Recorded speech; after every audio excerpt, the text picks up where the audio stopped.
Subhanallah walhamdulillah wala ilaha illallah wallahu akbar wala haula wala quwata illa billahil aliyyil azim. Rabbi shrahli sadri wa yassir li amri wahlul 'uqdatam min lisani yafqahu qawli. Alhamdulillah, segala puji kita haturkan kepada Allah Subhanahu wa taala atas rahmat dan hidayahnya yang telah mempertemukan kita semua. Tepatnya pada hari Ahad 15 November 2020 dalam acara FGD Tutorial SPAI DPU Universitas Pendidikan Indonesia semester ganjil 2020. Salawat dan salam semoga senantiasa tercurah kepada baginda Rasulullah Sallallahu Alaihi Wasallam sebagai uswatun hasanah sepanjang masa, juga kepada keluarganya, kepada sahabatnya, juga kepada kita pengikutnya hingga akhir zaman. Ya, perkenalkan saya Nurti Budianti di sini sebagai ini merupakan terakhir. Ya, kita akan membahas tentang tema upaya preventif menangkal radikalisme dalam beragama. Kita ada tiga sesi ya, maksudnya pertama adalah sesi penyaji dari tiga penyaji dari jurusan dari ini ya. Yang pertama ada Dinasha Desmiarna Ramadan dari Pendidikan Bahasa Jepang. Yang kedua ada Abdul Basit dari Teknik Elektro A. Yang ketiga ada Lukman Nur Hakim Arsitektur ya. Nah, kemudian setelah tes pemaparan nanti akan ada sesi diskusi. Kemudian setelah sesi diskusi nanti akan ada pemaparan yang akan disampaikan oleh Bapak Profesor Dr. Syahidin MPD. Baik, sebelum kita mulai jargon dulu ya, tutorial. Silakan dibuka mute-nya tutorial. Dia cerdas, kerja ikhlas, selalu istiqomah Allah. Baru Lutfi aja yang jawab nih. Coba semuanya. Tutorial. Mohon maaf Ibu, suaranya tidak terdengar. Suaranya nggak terdengar. Iya, kecil sekali. Kita jargon dulu. Ya. Tutorial. Kuliah cerdas. Kerjanya. Kuliah cerdas. Allahu Akbar. Allahu Akbar. Mudah-mudahan kita semua senantiasa diberikan semangat ya, diberikan kesiapan dalam menyimak materi hari ini. Karena semuanya juga sudah hadir, penyajinya juga sudah hadir, Bapak juga sudah hadir. Kita persilahkan kepada para penyaji dulu ya. Yang pertama adalah Dinda Syah Desmiarna Ramadan. Mangga disilahkan. Dinda Syah. Bismillahirrahmanirrahim. Assalamualaikum warahmatullahi wabarakatuh. Waalaikumsalam warahmatullahi wabarakatuh. Waalaikumsalam warahmatullahi wabarakatuh. Tes, apakah suara saya terdengar jelas? Apa tidak? Tes sebentar. Terdengar jelas, Kang. Jelas. Kalau begitu, di sini saya akan menjelaskan sedikit materi mengenai makna radikalisme serta penyimpangan dari istilah radikalisme tersebut. Radikalisme atau ekstremisme bukanlah hal baru dalam Al-Quran. Misalnya disebutkan, wahai ahli kitab, janganlah kamu berlebihan dalam agamamu. Di sini saya akan memaparkan sedikit mengenai pengertiannya dulu sebentar. Arti al-ghulu atau berlebihan pada surah 4 An-Nisa atau surat ke-171 itu adalah melebih-lebihkan dari makna sebenarnya. Nabi Isa alaihissalam misalnya dilebihkan posisinya dari posisi manusia ke posisi Tuhan oleh agama lain. Intinya, radikalisme itu adalah keluar dari batas-batas atau al-hudud yang telah ditetapkan oleh Allah dan Rasul-Nya. Menjalankan ajaran agama pada batas-batas yang ditetapkan oleh Allah dan Rasul-Nya dengan penuh sungguh hati dan komitmen. Justru itu memang tuntutan dan tuntutan agama. Disinilah kita seringkali melihat adanya klaim-klaim radikalisme yang membingungkan dan menyesatkan. Karena pertama, tidak jelas arah dan definisinya. Dan kedua, seringkali pelemparan itu secara konotasi penuh dengan nuansa politik dan kepentingan. Di antara bentuk sikap melampaui batas atau bersikap radikal dengan segala bentuknya yang menyelisihi syariat. Dalam bahasa Arab, kata al-ghulu yang berarti radikal, kekerasan, dan kekakuan kembali kepada sebimat yang bermakna sesuatu yang batas dan ukuran. Sebagaimana yang dikatakan oleh Ibnu Faris rahimahullah dalam kitabnya mu'jam maqayis lughah. Berlebih-lebihan dalam agama adalah dengan melakukan sesuatu yang melampaui batas dengan kekerasan dan kekuatan. Bagaimana disebutkan oleh Ibnu Manzur rahimahullah dalam kitab Lisanul Arab.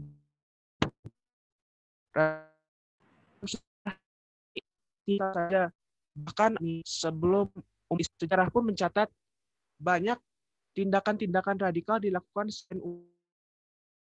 umat Islam baik zaman dulu hingga sekarang. Tidak. Ada Indonesia. tentara Islam aja yang disudutkan. Ya. Suaranya ada apa? ya? Sedikit lagi. Suaranya lup-lepan. Oh ya. Nah. Oh, silakan. Maaf, sudah baik lagi. Kalau begini jelas tidak? Nah, jelas. Silakan dilanjutkan. Tapi tadi tidak jelas, Bu. Maaf. Iya, tadi lup-lep. Mangga, silakan dilanjut. Yang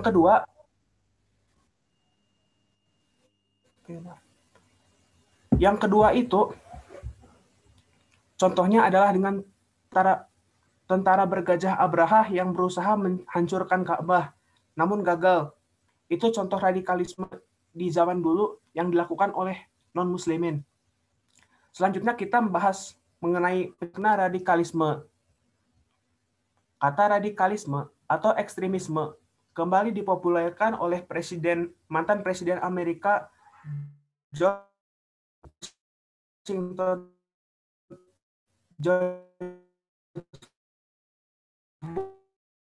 Bush Washington peristiwa 9 sebar radikal dan teror di dunia barat sana, peristiwa 11 September itu seolah menemukan justifikasinya.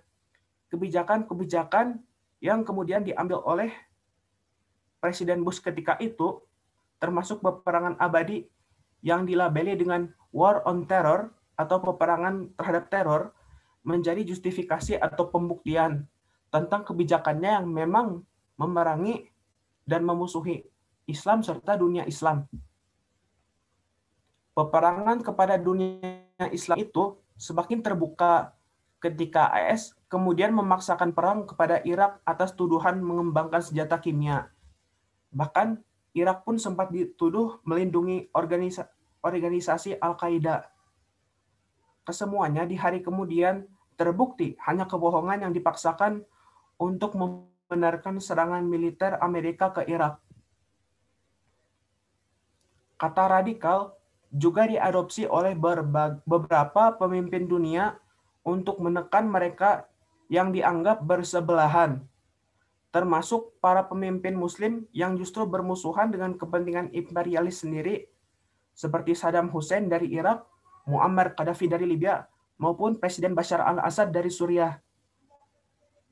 Kata radikal atau teroris itu bahkan menjadi senjata ampuh untuk membuka mulut para oposisi di banyak negara. Hal yang paling menonjol saat ini di Timur Tengah, termasuk di Arab Saudi dan Mesir, di mana mereka yang mengkritik pemerintah, mengecam kebijakan opresif mereka selalu dibungkam. Karena banyaknya oknum pelaku terorisme yang mengatasnamakan Islam dan jihad akhir-akhir ini, maka media pun seolah-olah menyudutkan umat Islam yang menjalankan syariat secara kafah sebagai kaum radikal. Misalnya, ada orang mengaku menjalankan sunnah Nabi dengan pakai celana cingkrang, jenggot panjang, yang akhwat berhijab tertutup dan berpakaian kurung, hanya karena beberapa teroris berpakaian seperti orang yang alim sekalipun, otomatis media dan orang-orang yang antipatis sama Islam itu langsung aja menuduh orang yang berpenampilan alim seperti demikian sebagai teroris. Lalu ini juga harusnya menjadi renungan bagi kaum muslim sendiri untuk menjadi muslim yang benar-benar menjalankan prinsip agama damai atau religion of peace, sehingga bisa Islam yang digaungkan mereka. Sekian dan terima kasih.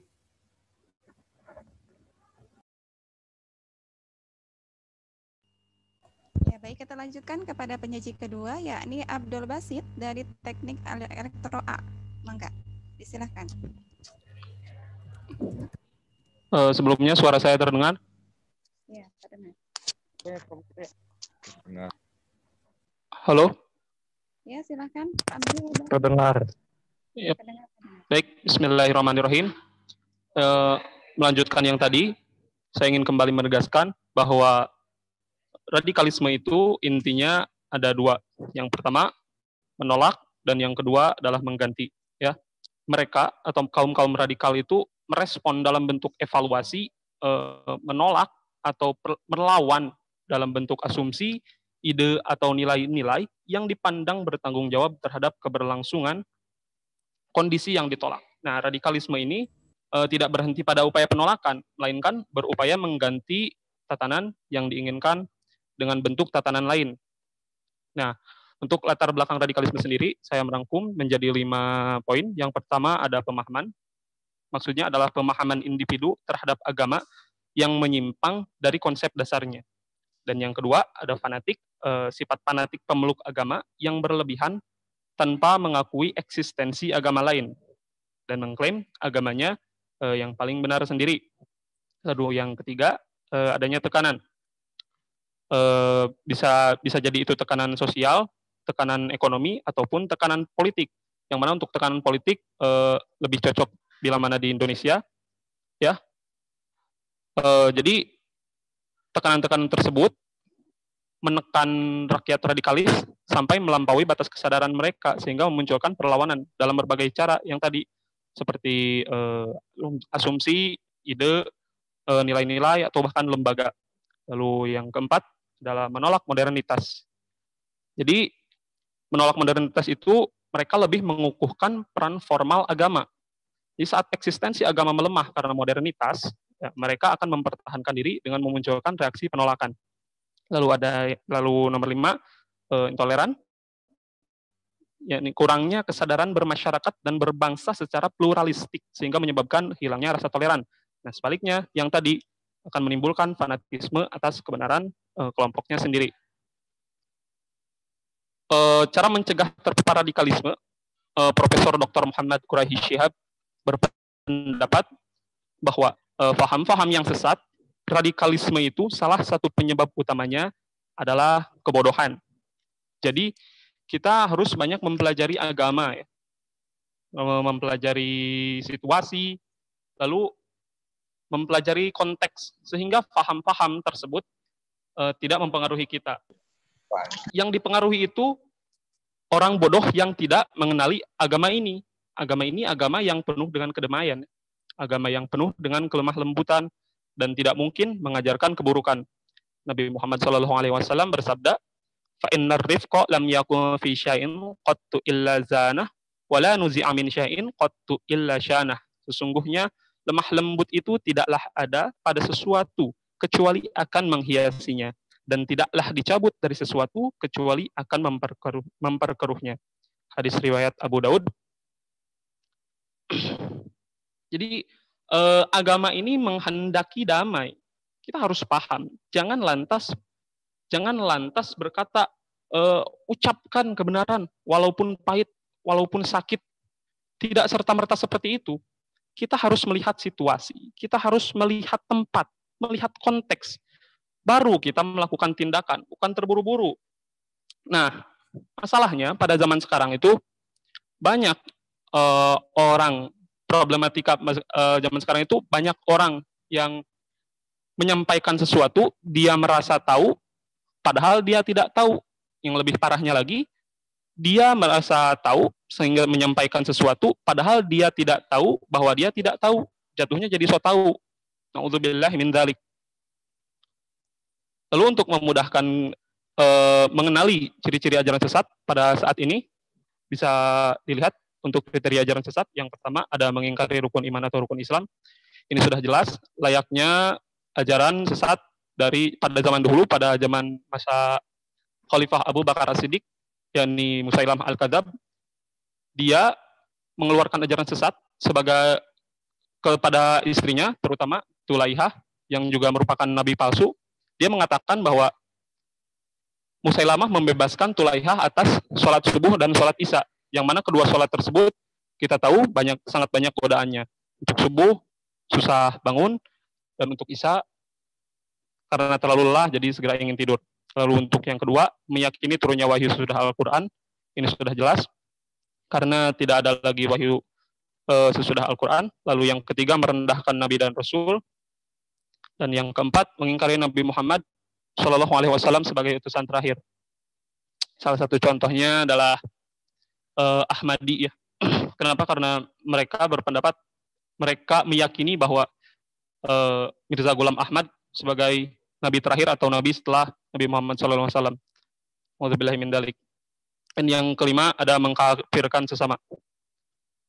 Mungkin itu yang bisa saya sampaikan. Terima kasih. Selebihnya saya kembalikan kepada moderator.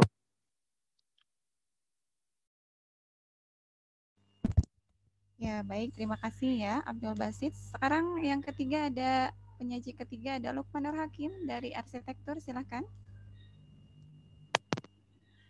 Apakah terdengar?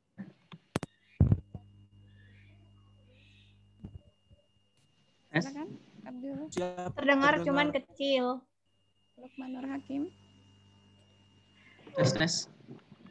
Nah, udah terdengar, mangga. Silakan dilanjut. Assalamualaikum warahmatullahi wabarakatuh. Asyhadu alla ilaha illallah wahdahu la syarikalah wa asyhadu anna Muhammadan abduhu wa rasuluhu la nabiyya ba'dah. Terima kasih kepada Ibu selaku moderator telah memberikan kesempatan kepada saya untuk memaparkan sedikit materi. Yang akan saya angkat di sini adalah radikalisme dengan solusi. Nah, yang pertama itu memahami makna radikalisme. Mungkin dari pemateri-pemateri sebelumnya itu sudah dipaparkan apa itu radikalisme. Mungkin saya hanya sedikit menambahkan terkait radikalisme gitu ya, yakni berasal dari bahasa Latin yang berasal dari kata radik yang artinya akar gitu atau pohon gitu. Nah, sebetulnya orang-orang radikal itu berarti seseorang yang memiliki pemahaman yang condong gitu terhadap satu pengetahuan gitu, satu ideologi gitu maksudnya. Jadi dia bersikukuh terhadap satu pemahaman saja gitu. Nah, akan diceritakan pula terkait radikalisme di masa kekhilafan Ali bin Abi Thalib. Ketika itu sebetulnya radikalisme sudah terjadi gitu ya. Nah, ketika itu radikalisme dalam Islam sudah ada sejak zaman sahabat. Jadi munculnya kaum Khawarij ketika itu setelah muncaknya konflik antara para pendukung Ali bin Abi Thalib radhiyallahu anhu dan pendukung Muawiyah radhiyallahu anhu. Jadi kaum Khawarij ini menganggap kedua belah pihak itu sama-sama salah gitu ya. Jadi harus dibunuh. Nah, ini menjadi suatu dilematika jadi karena minimnya mengetahui Islam secara penuh, jadi muncullah pemahaman-pemahaman yang keliru gitu. Jadi kaum Khawarij ini menganggap kedua belah pihak sama saja salah gitu dan harus dibunuh, dan mereka berhasil membunuh Ali radhiyallahu anhu pada waktu subuh, tetapi tidak berhasil membunuh Muawiyah ya yang kita pahami. Jadi kaum Khawarij itu hanya bisa melukai Muawiyah dan akhirnya kaum Khawarij tertangkap. Nah, lalu yang harus dipahami pula bahwa kita mengetahui bahwa radikalisme saat ini terjadi dan condong paradigma masyarakat itu terhadap sesuatu kekerasan yang bisa dilihat dari gambar yang di bawah dan juga sebelah kiri. Seseorang yang melakukan pengeboman, terorisme, dan lain sebagainya gitu. Nah, berarti kan itu sebagian orang yang memiliki idealisme, terutama terhadap agama Islam condongnya yang telah dipaparkan oleh pemateri sebelumnya.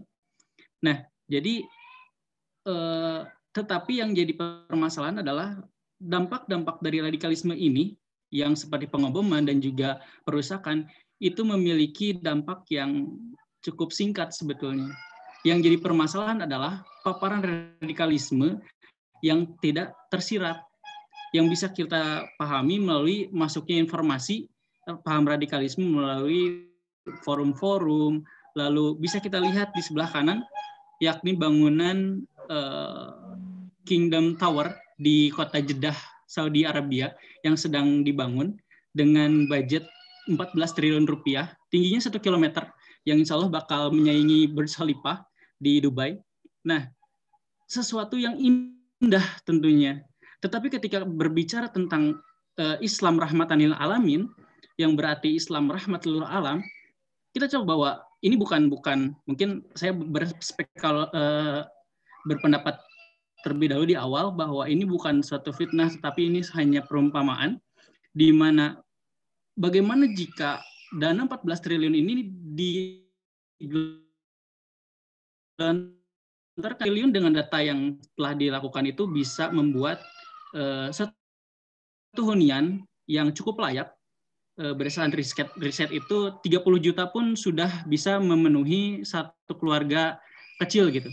Nah, maka jika diperhitungkan itu bisa menjadi ribuan rumah gitu di Palestina gitu. Jika berprinsip bahwa Islam itu rahmatan lil alamin. Tetapi yang dibangun adalah suatu tower yang tinggi menjulang, yang jika dalam ilmu arsitektur itu kan menggunakan kaca. Secara ekologi mungkin itu memiliki dampak negatif di bagian rumah kaca gitu.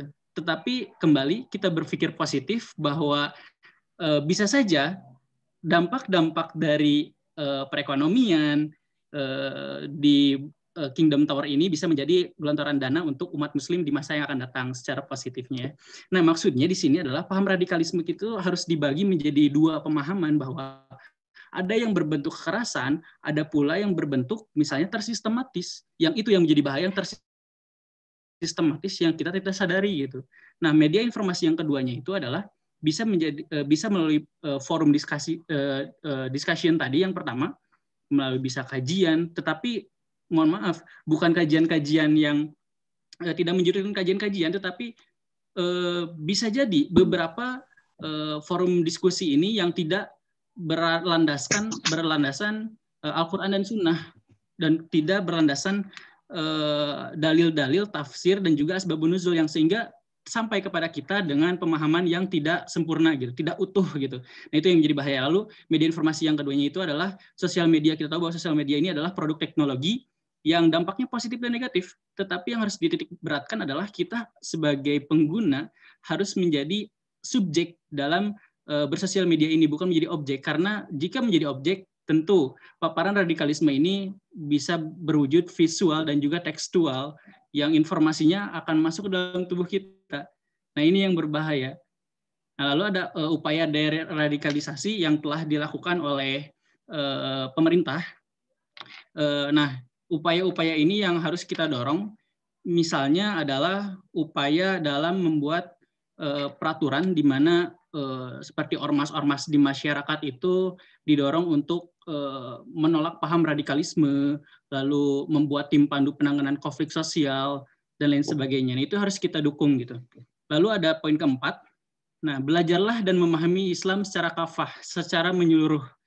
Nah, ini yang menjadi poin penting, karena bisa dilihat dari gambar yang bawah itu, secara data lapangan, bahwa orang-orang yang melakukan bom bunuh diri itu dalil dengan alasan berkaitan dengan dalil-dalil dari Al-Quran gitu. Seperti misalnya surat Al-Furqan ayat 52, maka janganlah kamu mengikuti orang-orang kafir dan berjihadlah kamu dengan Al-Quran, dengan jihad yang besar. Lalu At-Taubah ayat 36, perangilah atau bunuhlah orang-orang musyrik secara keseluruhan.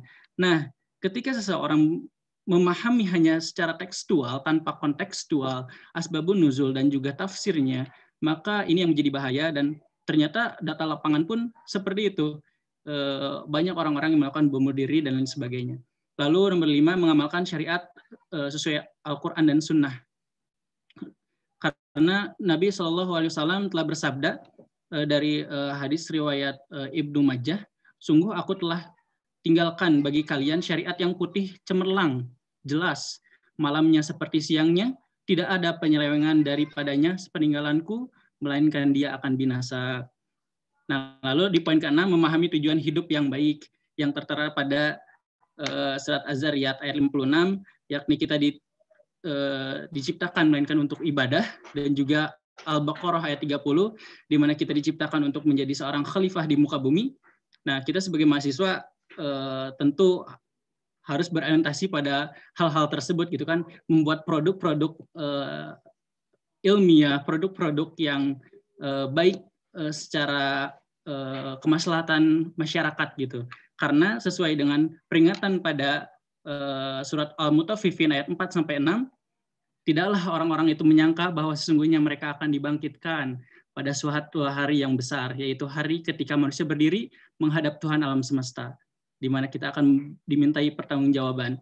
Maka poinnya adalah bagaimana kita bisa menjaga diri dengan ilmu, terus berguru dengan baik. Mungkin cukup sekian dari saya. Mohon maaf bila ada salah kata. Wabillahi taufiq wal hidayah. Wassalamualaikum warahmatullahi wabarakatuh. Waalaikumsalam warahmatullahi wabarakatuh. Waalaikumsalam. Alhamdulillah 3 penyaji sudah tampil ya pada kesempatan kali ini. Kita buka sesi diskusi. Silakan mahasiswa, ini ada jurusan PKO, jurusan arsitektur, jurusan teknik elektro, kemudian jurusan pendidikan fisika, bahasa dan sastra Inggris, pendidikan bahasa Jerman, dan pendidikan bahasa Jepang. Silakan dibuka sesi pertanyaan. Assalamualaikum. Waalaikumsalam. Izin bertanya, Ibu. Enggak, sebutkan namanya ya. Ya, perkenalkan nama saya Salsabila Aurelia dari jurusan Pendidikan Bahasa Jepang kelas 5A. Jadi saya izin mau bertanya ya.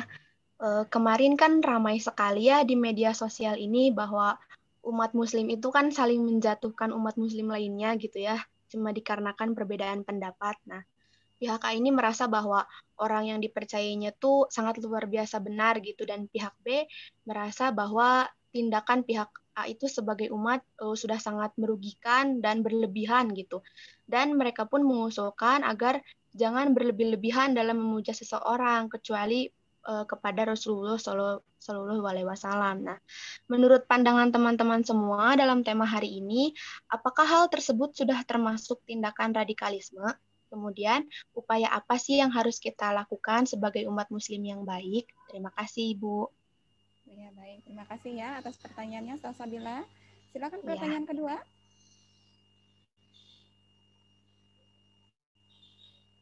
Pertanyaan kedua, silakan.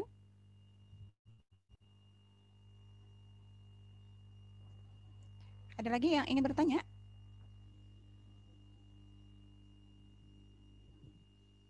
Atau barangkali dijawab dulu aja ya. Satu pertanyaan dari Salsabila berkaitan dengan sekarang itu sedang dihadapkan dengan fenomena yang tadi sudah disebutkan ya, umat Islam yang saling menjatuhkan karena merasa diri paling benar gitu ya. Nah, itu bagaimana tanggapannya, tindakannya, dan upaya pencegahannya gitu. Silakan penyaji dijawab terlebih dulu.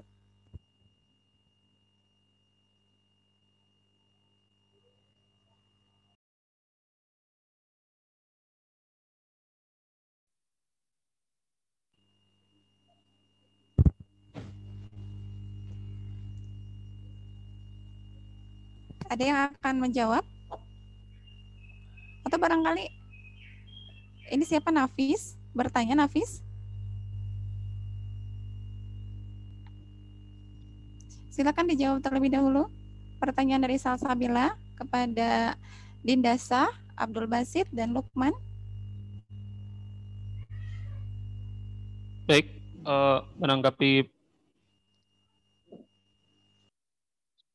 izin menjawab menanggapi pertanyaan barusan terkait fenomena yang terjadi di Indonesia, khususnya baru-baru ini mengenai kepulangan seorang ulama ya, dan menyebabkan perpecahan di antara kaum muslimin. Ada yang memujinya secara berlebihan, ada pula yang ya memakinya. Menurut saya sendiri, dua-duanya itu tidak bisa dikatakan salah dan tidak bisa dikatakan benar. Kenapa? Karena yang memujinya mungkin ada karena kecintaan mendalam terhadap sosok sebagai sosok ulama yang besar. Perlu diperhatikan juga mungkin bahwa mereka itu sekarang sedang rindu-rindunya terhadap ulama tersebut. Namun melihat apa yang beliau lakukan di tanah Indonesia ini, terlebih semalam adanya acara maulid, saya pribadi berpendapat bahwa acara maulidnya tidak salah, namun kondisi untuk menyelenggarakan acara tersebut pada saat sedang ada pandemi seperti ini dan melanggar protokol itu memang salah dan sepatutnya tidak ditiru. Mohon beliau juga sudah mengakui kesalahan tersebut. Ya, untuk seyogianya ya kita sebagai seorang muslim, kita tidak ya kita harus mengakui bahwa beliau ada benarnya, ada salahnya. Namun dalam kesalahan tersebut kita tidak boleh menghinanya, kita tidak boleh mencacinya, ya karena bagaimanapun beliau adalah seorang ulama, beliau orang yang ibadahnya jauh lebih sering daripada kita, terlebih beliau juga merupakan keturunan dari Nabi Muhammad SAW. Dan untuk yang benar-benarnya bisa ditiru, seperti mengadakan pengajian, namun tolong dicatat untuk protokol kesehatannya terlebih dijaga. Mungkin itu dari saya. Untuk penyaji lainnya, mungkin berbeda pendapat. Terima kasih.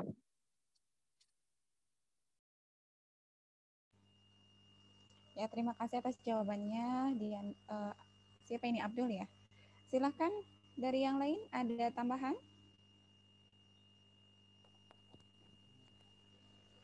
Izin menjawab singkat saja Bu Moderator. Izin menjawab yang tadi. Menurut pandangan sih sebaiknya memang benar ya. Sekarang bukan waktu yang tepat untuk menyambut kedatangan seseorang dengan berkerumun dalam jumlah besar. Itu sebenarnya membahayakan keselamatan orang lain juga. Serta tetap aja yang namanya mengidolakan atau memuja-muja secara berlebihan suatu tokoh, bahkan tokoh keagamaan sekalipun, bukan hal yang baik.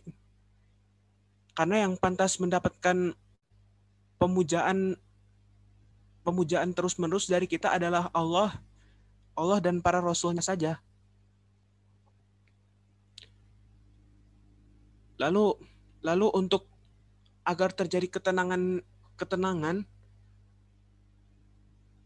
di antara umat ini, solusinya yaitu memisahkan kepentingan kelompok dan kepentingan pribadi, serta memisahkan kepentingan politik dari urusan keagamaan itu sendiri untuk sekarang. Sekian dan terima kasih. Ya, baik. Silakan yang lain, barangkali ada pendapatnya yang berbeda. Silakan untuk mencoba saya menambahkan. Izin berpendapat sedikit. Mangga, silakan.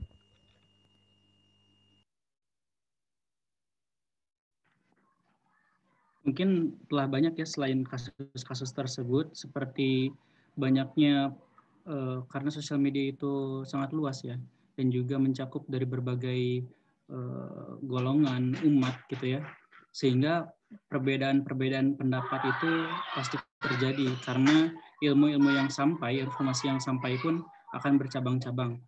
Baik pemahaman, baik sebuah kasus, baik sebuah berita seperti yang disampaikan tadi sebelumnya, termasuk seperti misalnya pemahaman terkait fikih, terkait ketauhidan, terkait kasus-kasus seperti bagaimana menyikapi seperti kemarin kejadian di Prancis misalnya, karena kan berbeda-beda, ada yang setuju boikot saja gitu kan, ada yang setuju untuk ya sudah biarkan, ada yang setuju untuk dan lain sebagainya lah, banyak upaya-upaya yang dilakukan oleh umat gitu kan. Nah, yang jadi permasalahan bagaimana kita menyikapinya gitu. Terlebih banyak postingan-postingan dan ternyata di kolom komentarnya itu sangat beragam menyikapinya gitu ya. Ada yang setuju, ada yang sikapnya itu adalah untuk mengajak gitu ya, secara persuasif untuk melakukan hal-hal yang baik sesuai syariat maupun tidak sesuai syariat gitu ya. Nah, untuk dari pendapat saya pribadi, condong terhadap dalam menyikapi hal tersebut, hadis Rasulullah yang diriwayatkan oleh Bukhari nomor 6018 dan juga Muslim nomor 47, yakni barang siapa beriman kepada Allah dan hari akhir, maka berkatalah yang baik. Dan jika tidak bisa berkata dengan baik, maka berdiamlah. Jadi cara amannya adalah diam. Tetapi lebih baik lagi jika memang itu suatu kebenaran dan harus disampaikan, maka katakanlah. Tetapi tetap perdebatan bukanlah hal yang baik. Begitu. Terima kasih, Bu. Ya, terima kasih atas jawabannya. Silakan yang lain dari para peserta, ada yang mau mencoba menambahkan? Silakan.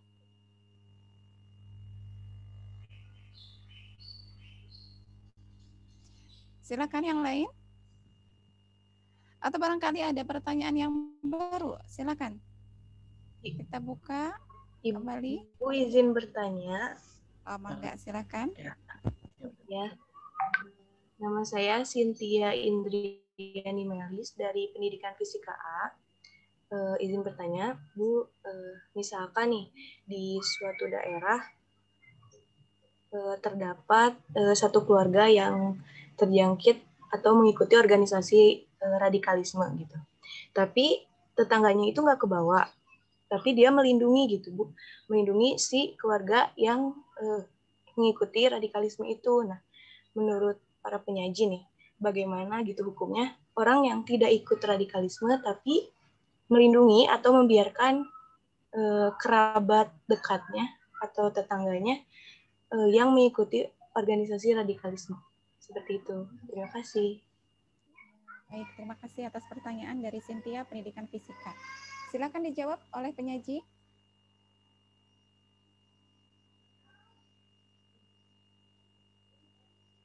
Ada yang mau mencoba menjawab? Berkaitan dengan tadi pertanyaannya, jika ada suatu daerah ya terpapar atau ada suatu golongan organisasi yang terkena radikalisme, kemudian kita sebagai tetangganya yang terdekat gitu ya, kita melindunginya bahkan membiarkan hal demikian gitu. Nah, bagaimana pandangan kita sebagai umat Islam yang baik terhadap fenomena demikian? Silakan para penyaji dijawab terlebih dahulu.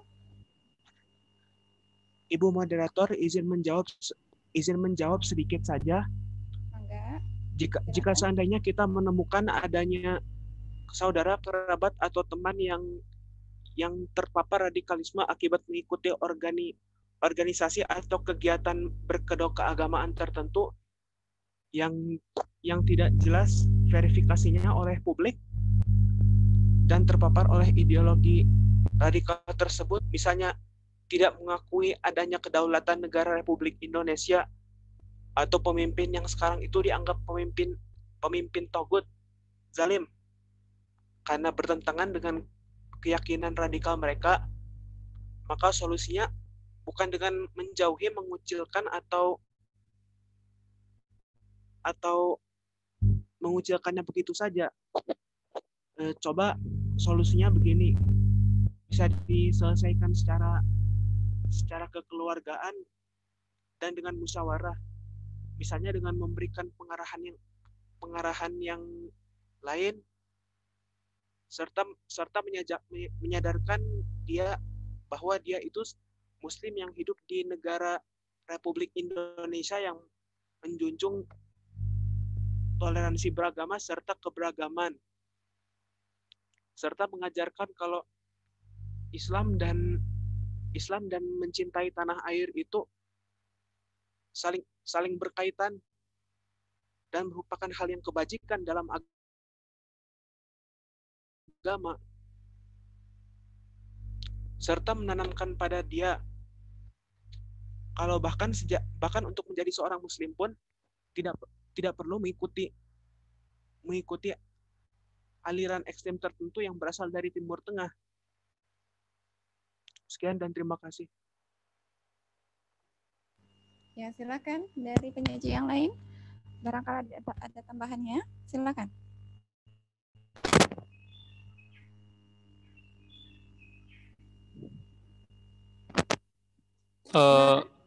Izin menjawab, Bu, kurang lebih sama ya, terutama karena di daerah saya juga sebelumnya beberapa tahun ke belakang memang ada orang yang bisa dikatakan terpapar radikalisme, mengikuti sebuah ajaran yang dari Timur Tengah.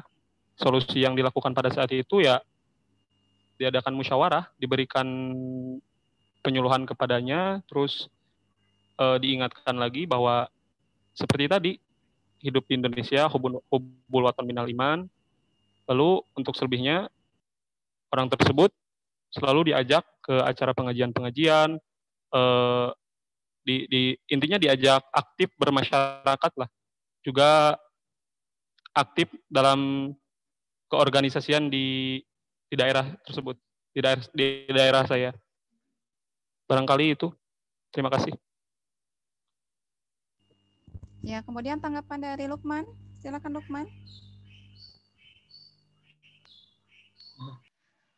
Perihal kasus tersebut, berdasarkan pengalaman-pengalaman dari rekan-rekan pemateri sebelumnya, mungkin itu sudah cukup baik ya, sangat baik, karena berdasarkan pengalaman. Untuk dari saya pribadi, mungkin ketika ada satu keluarga yang terpapar radikalisme, yang menjadi poin adalah siapa inti dari yang terpaparnya gitu. Apakah ayahnya ataupun ibunya gitu, ataupun anak yang paling besar. Nah, yang langkah selanjutnya adalah bagaimana menterapinya itu jika dalam bentuk keluarga, lingkungannya gitu. Terapi untuk seperti yang disebutkan sebelumnya gitu. Jadi diajak ke pengajian, melakukan hal yang positif gitu. Nah, dalam lingkup sekitarnya seperti anak-anak kecilnya, saudara-saudara mereka gitu. Jadi langkah-langkah itu untuk mencegah lingkungan sekitarnya itu untuk terpapar juga gitu. Karena untuk mengubah pemahaman seseorang itu kan agak sulit ya, agak sulit. Nah, jadi langkah yang mungkin bisa dicoba pula bagaimana melindungi orang-orang yang di sekitarnya terlebih dahulu, baru menambahkan ke pelaku dari yang orang-orang yang terpapar gitu, seperti itu. Terima kasih. Ya, baik. Silakan dari para peserta, barangkali ada tambahan lagi. Silakan. Ada yang ingin mencoba menambahkan? Jika tidak, barangkali ada satu pertanyaan lagi, silakan. Assalamualaikum Ibu. Ya, Waalaikumsalam. Silakan.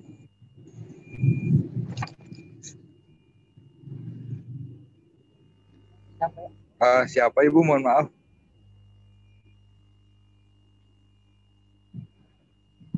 Silakan. Ya Ibu, perkenalkan. Saya Iqbal Abdillah. Sebelumnya mohon maaf ini pakai akunnya Isort karena berdua di sini HP saya low.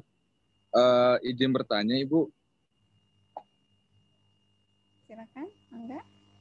Kan berbicara tentang radikal ya. Sebenarnya kalau pandangan saya itu radikal itu kan mungkin salah pemahamannya. Sebenarnya kalau Islamnya sebenarnya itu kan sangat-sangat saling menghargai satu sama lain. Apakah mungkin pemahaman radikal ini salah atau memang ada pemahaman lain di dalam Islam? Terima kasih Bu. Ya, baik. Dari Abdillah ya, berkaitan dengan pemahaman radikal. Iqbal Abdillah Bu. Oh iya, Iqbal Abdillah. Silakan dari para penyaji untuk menjawab pertanyaan yang terakhir nih. Silakan.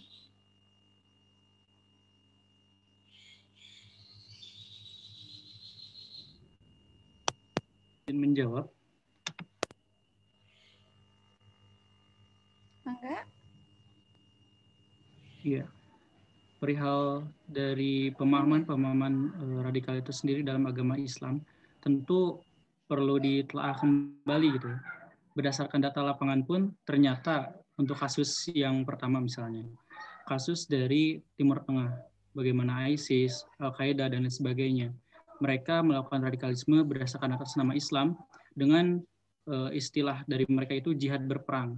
Tetapi kan ketika berbicara dengan jihad berperang, tentu di Islam pun ada tata caranya bagaimana untuk memerangi suatu kaum maupun daerah. Ketika ingin berperang, berdiskusi dulu dengan kaum yang akan dibebaskan gitu kan. Lalu jika menolak, mereka harus membayar upeti, ataupun jika menolak kembali barulah dilakukan pemerangan gitu. Tetapi kan hal itu tersebut jauh dari hal tersebut gitu. Pengoboman seperti itu juga kan di Indonesia, banyak pengoboman-pengoboman yang secara sepihak gitu. Bagaimana bisa dikatakan itu Islam sedangkan syariatnya pun tidak dijalankan itu. Bagaimana disebut jihad, syariatnya pun tidak dijalankan. Nah, lalu bagaimana menanamkan prinsip-prinsip yang menolak NKRI misalnya. Bahkan padahal kan dasar-dasar dari NKRI tersebut dibangun oleh pemuda-pemuda Muslim. Bagaimana Piagam Jakarta itu sebelum adanya Pancasila kan muatan-muatan Allah itu sangat kental gitu. Bagaimana muatan-muatan Islam itu sangat kental untuk membangun negara-negara NKRI gitu. Nah, ketika ada seseorang yang berupaya untuk menolaknya, berupaya untuk memecah belahnya, maka berarti hal-hal tersebut pun tidak berlandaskan ilmu pengetahuan sejarahnya, ilmu pengetahuan dari asal muasal negara ini terbentuk gitu. Nah, mungkin perlu penanaman ilmu pengetahuan yang lebih ketika ingin melakukan sesuatu gitu. Nah, ini yang biasanya menjadi problematika di mana ilmu belum sampai secara sepenuhnya, lalu melakukan tindakan-tindakan yang belum terarah. Begitu. Mohon maaf bila ada kekurangan. Ya, silakan tanggapan dari Dinda Syah. Silakan.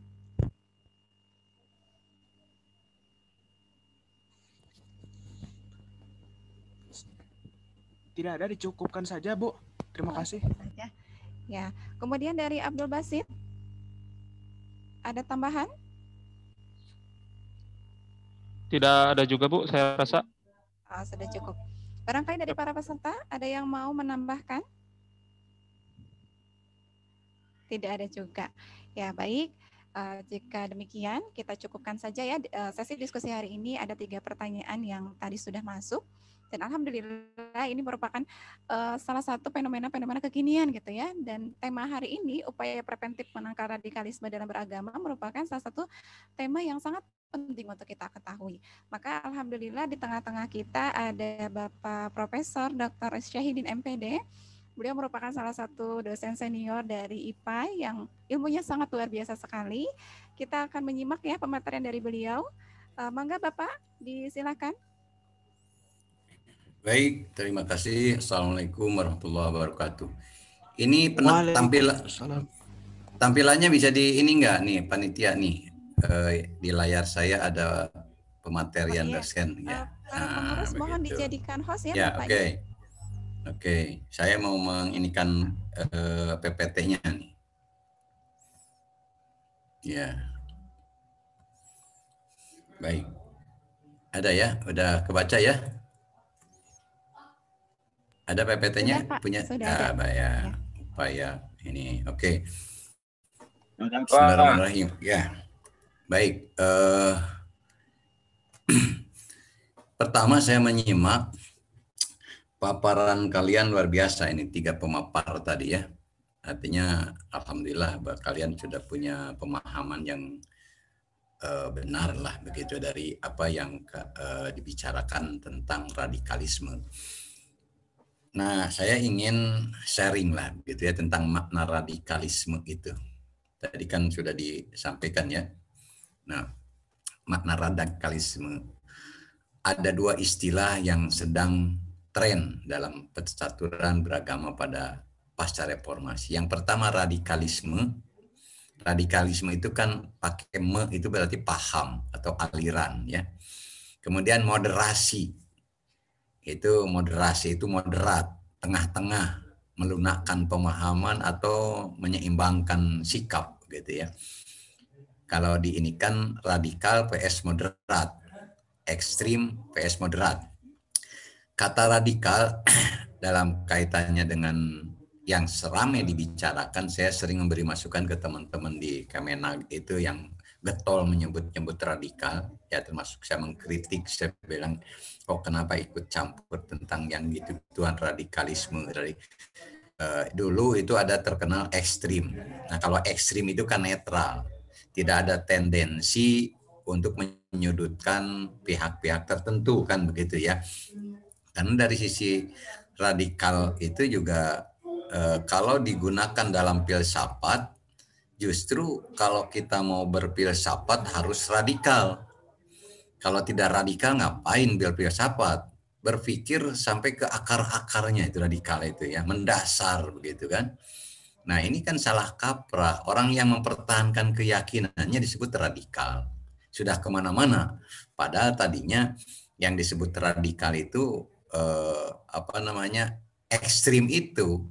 Ekstrimnya ke kanan atau ke kiri kan begitu ya. Kemudian ada yang perlu kita pahami juga. Ada istilah radikalisme agama, radikalisme beragama. Ekstrim beragama, ekstrim beragama. Moderasi pun sama, moderasi agama, moderasi beragama. Ini dua istilah yang tentu sepintasnya sepertinya sama, padahal ini sangat-sangat berbeda. Kalaulah kita berbicara masalah Islam, radikalisme Islam, moderasi Islam, agama itu diganti dengan Islam atau agama yang dimaksud Islam.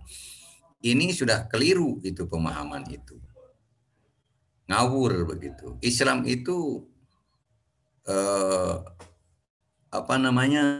tidak radikal. Islam itu sudah moderat. Kenapa dimoderasikan lagi? Ya, yang disebut umatan wasato, umatan wahidah, itu prinsip beragama itu memang tengah-tengah. Umatan wasato itu kita harus jadi umat yang di tengah. Artinya tidak blok ke kanan dalam pengertian ekstrim kanan, ekstrim kiri. Ekstrim kanan contohnya begini, ekstrim kanan beragama ya. Itu naik haji bolak-balik tiap tahun. Ya. Kan ini ibadah. Saya punya uang. Ini sementara saudaranya kan kewajiban haji itu cuma 1 kali ya. Sementara saudara-saudara lain yang punya kewajiban yang sama naik haji tidak kebagian kuota karena habis sama orang yang punya uangnya gede. Padahal kewajiban 1 kali. Inilah yang disebut juga radikalisme positif dalam pengertian beragamanya itu berlebihan. Nah, yang negatif, saya mau udah punya segala macam juga, nanti aja sudah tua, akhirnya tidak sempat naik haji, mati duluan kan begitu. Nah ini juga ke kiri kan gitu ya, atau ngapain haji, mendingan belanjakan ABCD. Nah itu juga keliru. Jadi yang moderat atau yang radikal itu bukan agamanya. Kalau seandainya kita setuju kata radikal itu, radikalisme itu diterapkan dalam itu ya, dalam konteks agama.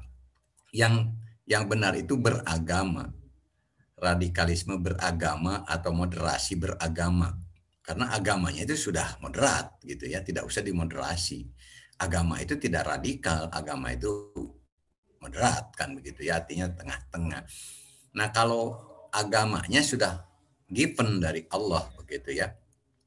Nah sekarang beragamanya, kalau beragamanya menyangkut persoalan pemahaman terhadap agama itu sendiri ya. Makanya kalau tadi yang disampaikan oleh para penyaji sudah bagus. Kenapa? Atau kalau itu kan latar belakang terjadinya radikalisme itu kenapa ya? Sebetulnya kalau dicoba disimak ada dua penyebab, faktor internal dan faktor eksternal kan gitu ya. Mudahnya merangkum lah gitu dari pembicaraan tadi. Faktor internalnya dari umat Islam itu sendiri, belum memahami Islam secara utuh, belum memahami Islam secara benar. Ya upayanya bagaimana cara memahami Islam secara utuh dan benar kan begitu. Berikutnya metode memahami Islamnya juga belum benar. Ya. Hanya satu metode saja, akhirnya ada metode lain yang bisa mengungkap bahwa kebenaran Islam itu bisa lebih terkuak begitu ya. Gitu. Kemudian adanya semangat beragama tapi tidak disertai dengan pemahaman yang benar. Ya. Itu semangat beragama, berjihad, membela Allah, membela agama Allah, membela ulama segala macam. Tapi tidak disertai dengan pemahaman tentang agama itu secara benar. Ya. Nah, muncullah fanatik atau taklid buta, hanya menerima dari satu guru saja, satu sumber saja. Adanya informasi yang kurang berimbang. Ya, memperkenalkan Islam sebagai agama yang rahmatan lil alamin, sebagai agama yang rasional, begitu ya. Kemudian fanatik paham, ya teologi kalau paham itu kan, atau fanatik madhab, ada fikih, ya itu juga persoalan internal kita. Kemudian yang agak sensitif juga, banyak tokoh agama yang bersifat egois, ya takut kehilangan pengaruh gitu ya, sehingga memaksakan pemahamannya sendiri, pendapatnya sendiri. Bahkan ada organisasi yang besar yang menyatakan organisasi kamilah yang paling benar, organisasi kamilah yang paling dekat kepada sunnah Rasul dan sebagainya. Akhirnya menganggap organisasi lain tidak baik atau tidak benar begitu.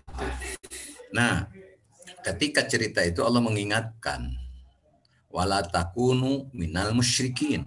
Janganlah kamu seperti orang musyrik atau jadi kelompok orang yang musyrik, seperti orang musyrik. Gimana? Alladzina farraqu dinahum wa kanu syi'an. Mereka yang memecah belah agamanya menjadi kelompok-kelompok tertentu. Yang menarik di Quran itu kullu hizbin bima ladaihim farihun. Setiap partai, setiap kelompok, syiah itu, syi'an itu kelompok ya. Kullu hizbin bima ladaihim farihun. Setiap partai pada ujungnya ya bima ladaihim farihun, cikruh bahasa Sunda Maya, asik dengan visi misinya sendiri. Itu wala takun, makanya Allah mengingatkan janganlah kamu seperti orang musyrik yang memecah belah untuk kemenangan partainya. Ketika partai itu udah menang, tidak ingat ke misi besarnya, dakwah Islamnya. Maaf kalau kita lihat partai yang atasnamakan Islam kan tidak mencerminkan Islam.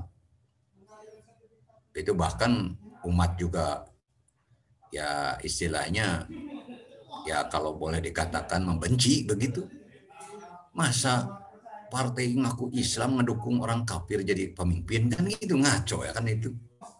Jangan dipilih lagi partai macam gitu kan gitu. Kalau kita punya sikap ya. Nah, itu kan kacau itu karena sikap egois tadi. Kullu hizbin bima ladaihim. Maka oleh itu Allah mengingatkan wala takunu minal musyrikin. Itu musyrik itu orang yang menomorsatukan partai sementara ajaran agamanya dicampakkan begitu ya. Itu pesan Quran loh itu ya. Nah, kalau umpamanya kita ngomong gini, oh ini radikal. Ya, kalau tidak mau mengikuti Al-Qur'an kan jelas. Wala takunu minal musyrikin itu ayat muhkamat itu. Bukan perlu ditafsirkan aneh-aneh lagi. Ya termasuk la yattahidil mu'minuna al-kafirina auliya min dunil mu'minin. Janganlah sekali kalau orang mukmin mengangkat seorang pemimpin dari orang non-mukmin. Itu juga jelas itu ya. Masa mau ditafsir-tafsirkan kemana-mana. Kalau kita menerjemahkan apa adanya itu disebut radikal. Nah makanya radikalisme itu kalau saya melihat ya seperti begini ilustrasinya. Kaum penjajah Belanda kepada pejuang itu menyebutnya pengkhianat kan. Penjajah Belanda kepada para pejuang Islam itu ingin merdeka itu menyebutnya pengkhianat. Tapi bagi orang atau masyarakat yang dijajah mereka itu adalah pahlawan. Begitu kan? Pahlawan mereka bagi kita. Bagi orang-orang zalim dia disebut pengkhianat. Kan begitu ya. Nah makanya ini harus hati-hati menyebut, menuding orang itu dengan ini kalau tidak berdasar pada ayat-ayat yang jelas itu. Ya. Nah itu saya kira ini faktor internalnya ya umat Islamnya itu sendiri. Kemudian faktor eksternalnya tadi adanya ketidakadilan sebenarnya dari penguasa, munculnya ketidakpuasan sana sini. Muncul kan kok kenapa hukum itu berlaku sebelah kayak pisau ke bawah tajam yang dituding mengambil kokau saja ya itu dihukum menajepit saya dihukum, tapi kalau yang anu-anu itu kan sekarang semakin transparan. Ketidakadilan ini mengakibatkan orang itu frustasi dan ujung-ujungnya tanpa ilmu dia menghantamnya itu. Wah, pokoknya saya dirugikan dan seterusnya dan seterusnya. Itulah adanya ketidakadilan di mana-mana sejak kapanpun gitu. Nah, itu dari luar ini. Kemudian adanya prasangka buruk yang selalu mendiskreditkan umat Islam ya dalam dakwahnya. Ini sudah di mana-mana juga ini didiskreditkan. Coba orang tak berdosa kayak di barat itu ya, dibunuh nggak karu-karuan, Islamophobia itu. Padahal apa sih merugikannya? Justru memberikan pencerahan, begitu kan? Prasangka buruk itu bukan hanya di tempat lain, di tempat kita juga. Ya kalau kita rame-rame dengan persekusi ulama tadi, itu saya kira itu sudah jelas. Berarti kan kalau kita melihat ada orang yang menyebut orang yang mau konsisten dengan ajaran agamanya itu radikal dan pengkhianat kan. Karena yang nudingnya adalah orang zalim gitu yang memusuhi Islam kan begitu ya. Itu dibalikan dengan seperti statement saya tadi, orang penjajah itu menyebut ke pejuang itu pengkhianat. Kita menyebut mereka itu adalah pejuang kan begitu, karena ingin membebaskan diri dari belenggu penjajahan begitu. Dan yang ketiga, adanya pengaruh dari informasi global. Nah, ini juga penyebab radikal. Tuh di tempat lain mah begini, ayo kita juga ngikutin kayak gitu. Nah, itu kan padahal belum tentu benar. Baik informasinya ataupun cara-caranya. Kemudian adanya kelompok-kelompok yang munafikun, yang menjual agama untuk kepentingannya sendiri, dikemas, digoreng gitu. Ya. Nah, ini yang harus hati-hati kita.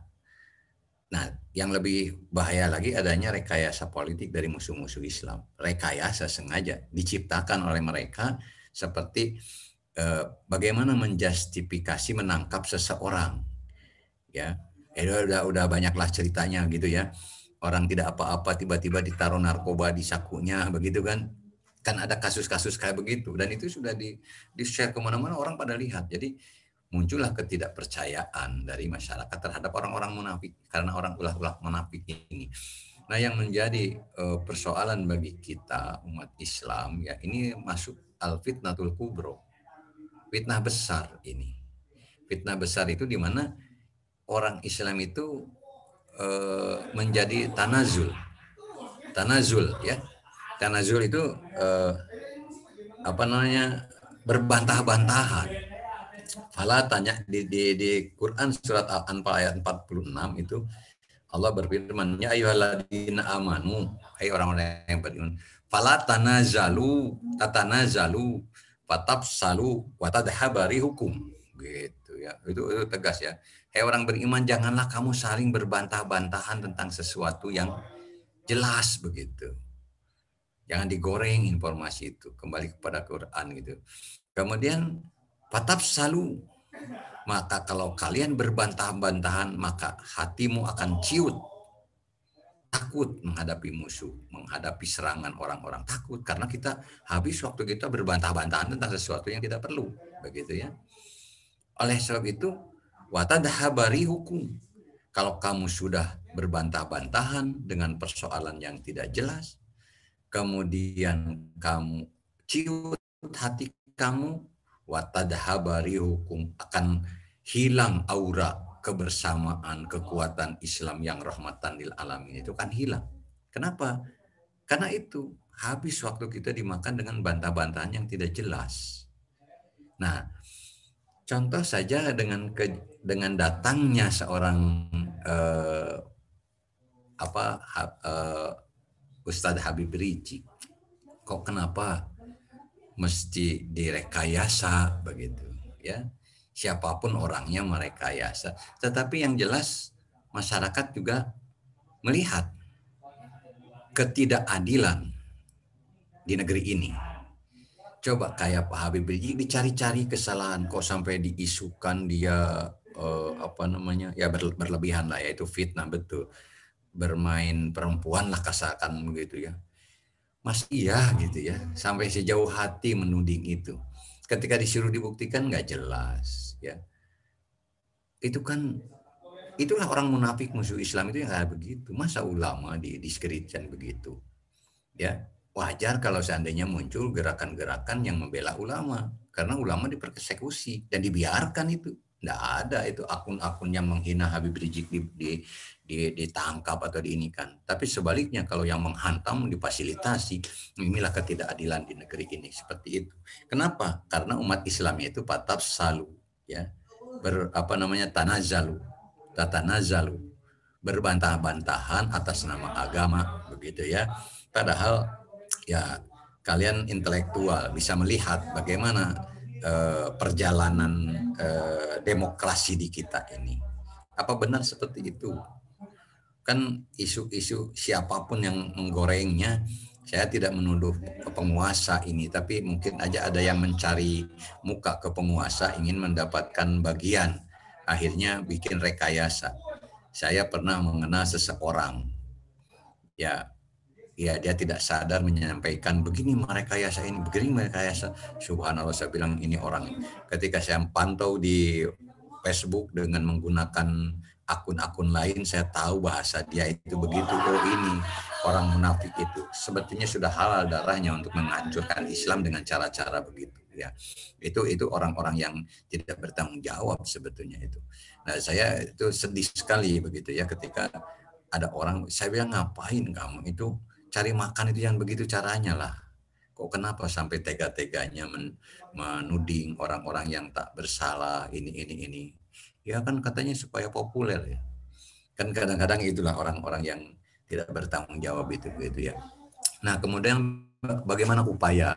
Sekarang masuk ke upaya. Upaya preventif sesuai dengan judulnya, menangkal radikalisme dalam beragama, khususnya di kampus saja lah. Di kampus saja dulu ya, karena dunia kita di kampus. Yang pertama, memperkenalkan Islam sebagai agama perdamaian, penuh cinta kasih, Islam rahmatan lil alamin. Disampaikan melalui mata kuliah PAI. Saya alhamdulillah ya dipercaya 2 periode mendirikan asosiasi dosen PAI se-Indonesia, menyampaikan persoalan-persoalan yang sangat mendasar berkaitan dengan PAI ini. Saya meneliti pelaksanaan PAI di satu tempat yang pelaksanaan PAI-nya tertib, tidak muncul itu paham-paham yang aneh-aneh itu. Tidak muncul. Alhamdulillah seperti di kita ya, di UPI tertib, bahkan dijadikan tempat studi banding dari kawan-kawan saya dari Sumatera, Sulawesi, dari Jawa Tengah, Jawa Timur. Itu melihat gimana pelaksanaan. Oh, ternyata ini radikalisme itu harus disentuh untuk mahasiswa itu dengan bahasa-bahasa yang ilmiah, santun dan seterusnya gitu. Kemudian memperkenalkan Islam sebagai agama rasional dan ilmiah, disampaikan melalui kuliah bidang studi dengan konsep Islamisasi sains misalnya. Jadi kalian berbagai jurusan yang ada di UPI lah khususnya ya, ada arsitek, ada fisika, ada bahasa dan seterusnya. Itu kalau Anda bercerita tentang disiplin ilmu Anda, coba masukkan itu. Islamnya di mana ini? Apakah Islam berbicara tentang arsitek? Apakah Islam bicara tentang fisika, tentang kimia, tentang bahasa, macam-macam tentang yang lain-lainnya, biologi dan seterusnya, sosial, ekonomi. Di mana Islam berbicara itu? Oh, ternyata ketika kita buka diskusi-diskusi di UPI, alhamdulillah kalian sudah banyak mendapatkan pencerahan dari kawannya, dari dosennya, dari lingkungannya. Ini saya senang begitu ya. Karena pemahaman kalian berkaitan dengan Islam itu insya Allah semakin hari semakin terintegrasi, kafah begitu ya. Dan tidak kebawa kepada arus yang ekstrim kanan atau ekstrim kiri begitu ya. Kemudian memperkenalkan Islam sebagai solusi dari problematika kehidupan manusia melalui ceramah-ceramah keagamaan, khutbah-khutbah di kampus. Itu yang menyejukkan dan membuat solusi, memberikan solusi. Bukan menebar fitnah di dalam ceramah-ceramah itu, tapi memberikan ini persoalannya. Hanya kadang-kadang suka salah kaprah ketika mengangkat data, itu dianggapnya menyudutkan pihak pemerintah atau pihak tertentu ketika berbicara data. Kalau kita jujur secara ilmiah, ini datanya begini, penyebabnya ini, solusinya gimana? Oh, begini solusinya. Gitu. Karena Islam sebagai solusi, begitu ya. Kemudian pembinaan kehidupan beragama secara terintegrasi dalam kegiatan intra dan ekstrakurikuler, ya. Jadi jangan dipisahkan gitu ya. Ekstra intra itu dalam konteks pemahaman agama secara kafah tadi. Tudingan-tudingan secara politis ya memang saya pernah juga diingatkan oleh kawan-kawan saya dari Senayan, hati-hati Pak Saidin, kenapa sekarang tudingan terorisme itu bukan ke pesantren lagi. Kok kenapa? Karena pesantren tidak bisa dibuktikan bahwa di situ sarang teroris. Kenapa? Ya sudah banyak penelitian ternyata tidak terbukti pesantren sebagai sarang teroris. Sekarang isu teroris itu diarahkan ke kampus katanya. Kenapa gitu?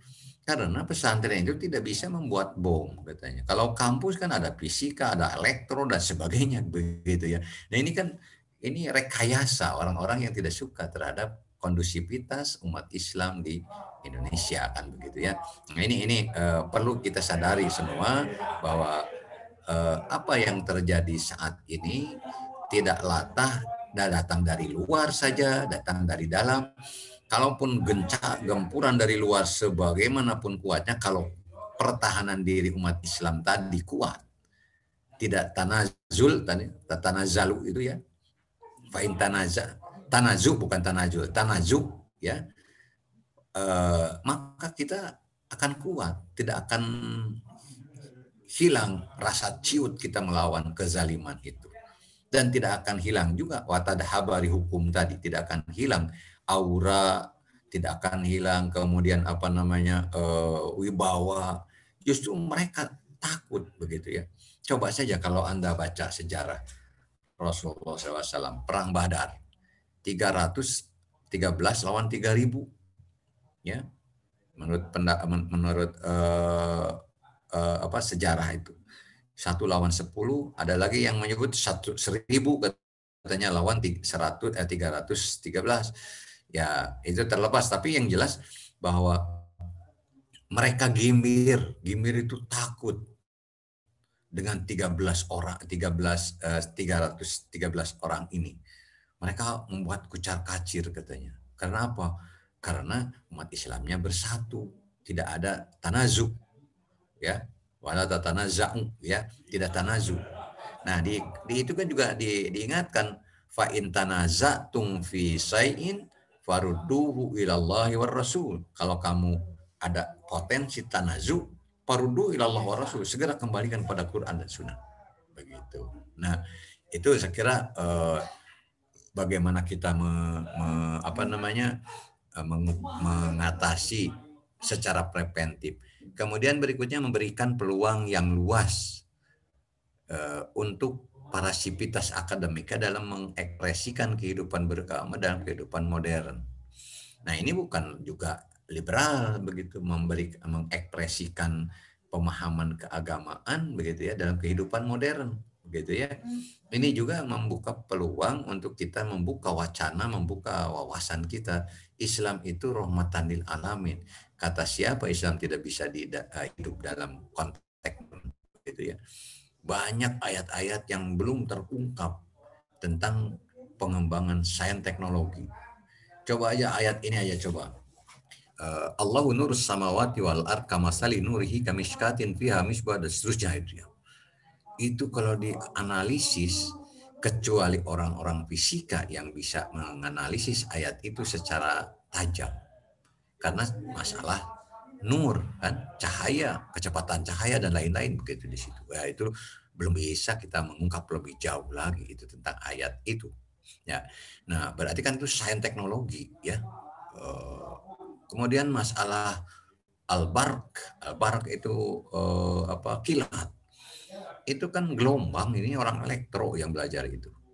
Pernah Imam Ali ditanya oleh sahabatnya, "Ya Amiril Mukminin, bagaimana caranya saya ingin jadi orang kaya menguasai dunia?" Imam Ali sederhana ngajawab ketika itu ada mau hujan, mungkin ada gelap, ada petir kencang sekali. "Oh, kalau kamu ingin menguasai dunia, kuasai itu petir itu." Saat itu nggak nyambung gitu. Sekarang baru ketahuan gelombang itu kan, ya. Sekarang dengan gelombang itu orang bisa kaya raya begitu ya. Facebook dan perangkat-perangkat teknologis lah sekarang ini WA dan seterusnya itu menguasai ini. Google itu luar biasa. Kemudian jangan mencurigai berlebihan kepada para aktivis dakwah itu. Kalau mencurigai berlebihan akhirnya ada istilah filsafat aporiai ya. Kalau ditekan itu bisa meledak begitu. Nah itu kalau terlalu banyak dicurigai, banyak ditekan, maka muncul radikalisme itu. Perlawanan karena hidup mati itu harga diri dan macam-macam lah di situ akan muncul. Makanya biasa-biasa saja kan begitu ya. Kemudian memberikan reward, perhatian yang wajar pada para aktivis Islam itu. Ya wajar lah kan mereka itu juga ingin membangun umat, membangun akhlak begitu ya. Memberikan ketauladanan dari para pimpinan dan para dosen. Ini khusus dalam konteks kampus. Sebab itu saya kembali tadi mau mengomentari sedikit tentang Pak Habib Rizik tadi ya, supaya juga kita jangan salah kaprah begitu, salah paham. Jadi orang di kita ini ada kultur begini, saudara. Ketika orang itu aniaya itu macam-macam lah kan bentuknya ya. Dipersekusi, disudutkan, dikucilkan. Cenderung masyarakat Indonesia itu membela, tidak melihat misinya. Ya, tidak melihat misinya. Ketika Megawati dulu merasa dikhianati, itu kan merasakan begitu ya, maka ujug-ujug menang kan begitu ya, karena aduh kasihan. Kadang-kadang ada itu dari kultur Indonesia. Apalagi ini seorang ulama ya, dipersekusi di ini macam-macam lah supaya tidak eksis. Padahal kalau kita lihat pelanggaran-pelanggaran yang ditudingkan kepada beliau itu nggak pada jelas begitu ya. Kok kenapa yang kecil-kecil sampai diubek-ubek gitu kesalahannya itu, kebangetan. Cerita COVID itu kan sudah rahasia umum ya, itu bisnis musibah lah gitu ya, bisnis musibah dengan dana yang tidak boleh disentuh KPK, diambil sana ambil sini, kemanakan itu dana, ada yang mati di-COVID-kan karena dibayar 30 juta, kan itu udah ketidakadilan.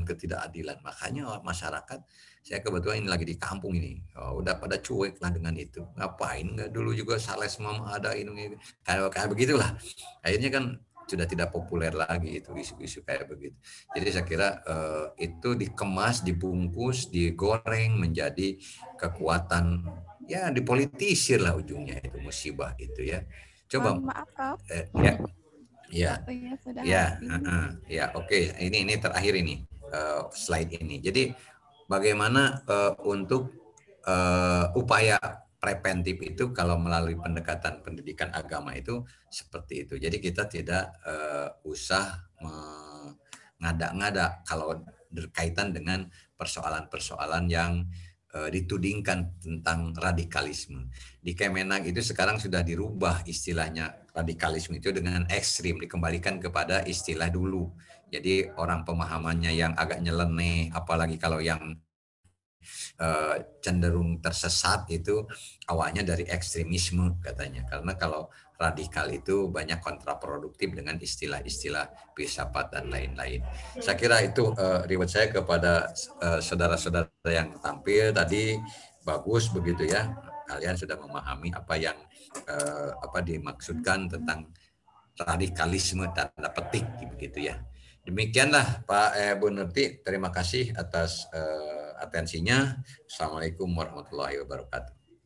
Waalaikumsalam warahmatullahi wabarakatuh. Waalaikumsalam warahmatullahi wabarakatuh. Subhanallah ya, pemaparan yang sangat luar biasa sekali. Saking khusyuk menyimak ini Prof, jadi lupa waktu. Waktunya ya habis ya. Mohon maaf ya, waktunya sudah habis. Mudah-mudahan ada manfaat dari apa yang tadi disampaikan oleh Profesor Dr. Syahidin MPD. Sangat luar biasa sekali ilmunya. Jadi pada intinya kesimpulannya adalah Islam itu adalah agama yang moderat gitu ya. Hal ini juga tergambar dalam Al-Quran dalam kata ummatan wasato, ummatan wahida, ummatan muqtasida gitu ya. Dan ada beberapa faktor yang akan menyebabkan radikalisme ini gitu ya. Yang pertama ada faktor internal, juga ada faktor eksternal. Salah satu faktor internal itu adalah pemahaman kita. Ketika kita memahami Islam secara parsial gitu, maka akan terjadilah pemahaman yang radikal. Maka dari itu Kita sebagai mahasiswa ataupun sebagai seorang muslim hendaklah mengkaji ajaran Islam dengan komprehensif ya, dengan menyeluruh gitu. Itu adalah salah satu upaya agar kita dapat mengaplikasikan agama Islam yang rahmatan lil alamin. Ya, alhamdulillah karena ini merupakan salah satu webinar terakhir ya, barangkali ini merupakan salah satu webinar terakhir. Mudah-mudahan kita semua bisa mengkaji berbagai ilmu-ilmu sebelumnya, mengkaji dan mengaplikasikan hasil ilmu yang kita dapatkan di webinar tutorial SPAI ini. Ya, akhirnya kita di penghujung acara ya. Demikianlah rangkaian acara FGD tutorial SPAI DPU Universitas Pendidikan Indonesia semester ganjil 2020-2021. Mari kita tutup acara ini dengan hamdalah. Alhamdulillahirrabbilalamin. Alhamdulillahirrabbilalamin. Jangan lupa mahasiswa semua, mari kita kokohkan iman kita dengan baik, tingkatkan amaliyah ibadah kita, dan perbaikilah akhlak kita. Karena sejatinya pendidikan Islam itu akan memberikan dampak ketika pendidikan Islam itu baik gitu ya, kita pelajari dengan maksimal, maka akan memberikan dampak yang baik terhadap perubahan perilaku kita. Saya Nurti Budianti mohon undur diri. Sekian dari saya. Assalamualaikum warahmatullahi wabarakatuh. Ada pesan harus menutup apa tadi dari panitia itu, Bu Nurti? Iya, Gimana? ada pesan untuk menutup, Prof. Menutup acara karena ini memang acara webinar terakhir ya. Barangkali ada yang disampaikan. Baik, saya pesan saja. Pertama, pesan saya bahwa kalaupun sudah selesai secara formal belajar agama melalui mata kuliah seminar pendidikan agama ini, kalian jangan pernah berhenti belajar ya, menggali terus tentang agama ini supaya tidak terpapar oleh pemahaman-pemahaman yang keliru begitu ya. Ya, tentunya tadi pesan Ibu Nurti juga kita terus meningkatkan keimanan ketakwaan kita yang terkait dengan kita sebagai intelektual muda. Tadi pesan saya bahwa ilmu yang kalian perdalam itu dalam konteks Islam itu ibadah kalian belajar itu. Tetapi pertanyaannya apa sejauh mana dikaitkan dengan Islamnya itu sendiri ilmu yang kalian geluti itu. Nah, yang terakhir kalian tidak usah segan-segan karena belajar agama itu harus punya guru begitu ya. Dosen agama di UPI itu terbanyak se-Indonesia itu ya. Sampai 30 orang dosen agama di UPI ini. Yang lain mah itu cuma 10, 15 paling banyak itu. Di kita sampai 30 karena 2 mata kuliah. Nah, oleh sebab itu kalian tidak usah segan-segan mau berkonsultasi walaupun sudah tidak ada kaitan kuliah ya. Silakan kepada siapa saja yang dosen agama di UPI, silakan kalian mau bertanya apa saja berkaitan dengan pemahaman agama. Dan untuk itu saya ucapkan selamat kepada semuanya. Mudah-mudahan ilmu kita bertambah, kesadaran kita bertambah, dan keimanan kita juga bertambah. Mudah-mudahan kita bertemu lagi dalam kesempatan yang lain. Dan mohon maaf kalau seandainya ada hal yang kurang berkenan dari para dosen agama kepada kalian selama melaksanakan tugasnya. Tapi kan kuliah masih jalan kan ini ya, masih beberapa pertemuan lagi ya. Jadi manfaatkan sisa ini seoptimal mungkin. Jangan webinar udah oke, udah hidup, langsung ngumpat tidak mendengarkan apa yang didiskusikan. Nah itu tidak boleh lah ya. Itu jangan membohongi diri sendiri. Pelajari sesuai dengan apa yang disarankan tadi. Karena dalam situasi begini tidak bisa kita mengontrol satu persatu begitu ya, tetapi kita muncul kesadaran dari kita sendiri, dari kita masing-masing. Dengan mengucapkan hamdalah bersama-sama kita tutup kegiatan ini. Alhamdulillahirrabbilalamin. Alhamdulillahirrabbilalamin. Billahi taufiq wal hidayah. Assalamualaikum warahmatullahi wabarakatuh. Saya izin lip ya. Waalaikumsalam warahmatullahi wabarakatuh. Terima kasih ilmunya Pak Ustadz. Terima kasih atas ilmunya Pak Ustadz. Terima kasih Pak Ustadz. Kepada para peserta tetap di ruangan ya, karena ada beberapa pengumuman yang akan saya sampaikan.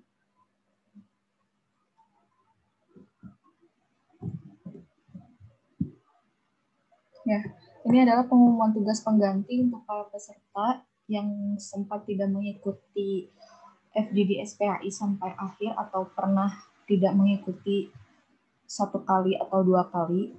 Ini adalah jenis-jenis tugas penggantinya. Yang pertama itu membuat esai dan video dengan ketentuan esai ditulis tangan di kertas folio minimal 1 halaman, tema materi sesuai dengan webinar kosong yang ingin diganti, video berisi tentang penjelasan esai yang sudah dibuat, durasi video minimal 3 menit dan maksimal 5 menit, upload di Instagram dengan memberi tag Instagram tutorial @tutorialupi.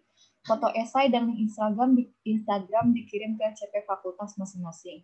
Tugas pengganti kedua yaitu membuat buletin dakwah dengan ketentuan minimal 250 kata, boleh disertakan dengan gambar, desain sekreatif mungkin, tema materi sesuai dengan webinar kosong yang ingin diganti, hasil buletin di-share ke story atau feeds dan minimal ke 5 grup sosial media seperti Line, WA, Telegram, dan sebagainya, lalu screenshot hasil share-nya.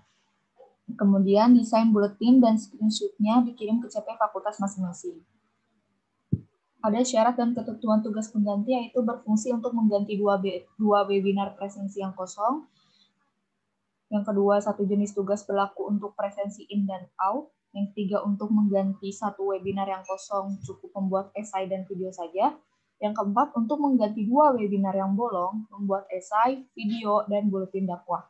Yang kelima, format pengiriman ke CP dengan format NIM, _nama lengkap, _jurusan, mengganti, tanda kutip, webinar yang kosong yang ingin diganti. Ini ada contohnya.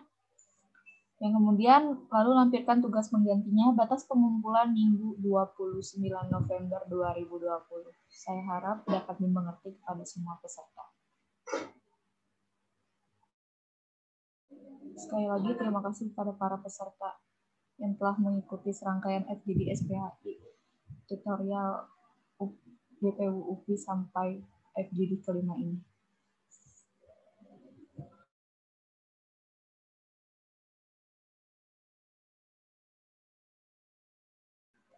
Berikut adalah CP fakultas masing-masingnya. Silakan boleh di-screenshot.